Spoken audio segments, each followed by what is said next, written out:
श्री स्वामी समर्थ. आज अक्कलकोटला आलो, पण गेले 1-1.5 महिना चालू होतं की अक्कलकोटला यायचं पण कामानिमित्त जमलं नाही. तर मागच्या शनिवार रविवार यायचं चाललं होतं, पण अचानक काम वाढल्यामुळं यायला मिळालं नाही.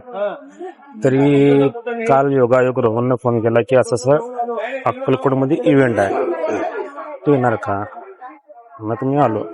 ऍक्च्युली माझं म्हणायचं असं आहे की स्वामीच्या मनात होतं, कारण की मी इथं आलो, दर्शनात छान सुंदर भेटलं, त्यानंतर प्रसाद घेतला. प्रसाद आल्यानंतर स्वामींची सेवा केली मंदिरात, स्वामींच्या महाप्रसादामध्ये. हे सगळं घडवायचं काम फक्त स्वामींचं. फक्त आपली इच्छा पाहिजे की स्वामींकडे यायची, आपण कुठे डगमगायचं नाही, कारण की जिथं कमी तिथं स्वामी असतात.